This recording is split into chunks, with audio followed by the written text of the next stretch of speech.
Hello students, இன்னைக்கு நம்ம permutationல problems பார்க்கலாம். Find the number of different 8-letter arrangements that can be made from the letters of the word daughter so that all vowels occur together, all vowels do not occur together. இங்க இந்த daughter அப்படின்ற இந்த வேர்ட்ல இருந்து நம்ம 8 different letter words frame பண்ணோம். அந்த மாதிரி எத்தனை letter words frame பண்ண முடியும் அப்படினு கேக்குறாங்க. இதுல வந்து all vowels occur together. இப்போ daughter அப்படின்ற இந்த வேர்ட்ல நமக்கு எத்தனை vowels இருக்கு? 3 vowels இருக்கு. A U E.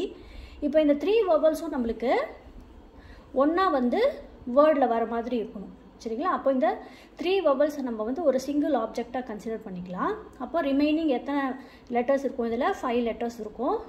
இந்த சிங்கிள் ஆப்ஜெக்ட்டா கன்சிடர் பண்ற இது ஒரு ஆப்ஜெக்ட்டா கன்சிடர் பண்ணா டோட்டல் ஆப்ஜெக்ட்ஸ் வந்து 6. So permutation of all the objects taken at time that is equal to 6 factorial. சரிங்களா? இப்போ இந்த 6 factorial அப்படின்றது நமக்கு vowels all occur together.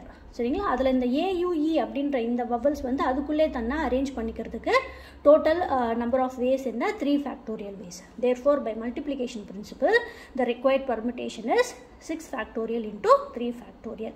Therefore this permutation is 4320. So this is the number of ways of finding 8 different letters in the word daughter where all the vowels occur together. சரிங்களா? இதுல second வந்து all vowels do not occur together. இதுக்கு நம்ம என்ன செய்யலாம்? நம்ம வந்து இப்போ all vowels occur togetherக்கு permutation கண்டுபிடிச்சிருக்கோம் இல்லீங்களா? இதுல 8 different letter words வந்து find out பண்றதுக்கு from the word daughter அதுல வந்து taking all the letters at a time அதுக்கு வந்து நமக்கு என்ன வரும்? permutation 8 factorial. There are 8 factorial different ways of arranging 8 different letter words in the word daughter. சரிங்களா? அதுல இருந்து நம்ம என்ன பண்றோம்? vowels occur together already நம்ம கண்டுபிடிச்சிருக்கோம் இல்லையா? அதை மைனஸ் பண்ணிட்டா so we get the permutation where all the vowels do not occur together.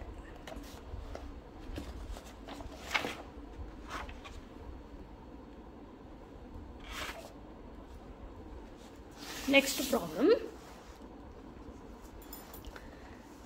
In how many ways can 5 girls and 3 boys be seated in a row so that no 2 boys are together? We have 5 girls. 5 girls இருக்காங்க, 3 boys இருக்காங்க. We have to arrange them in a row. ஒரு ரோல வந்து நம்ம அவங்கள வந்து arrange பண்ணனும்.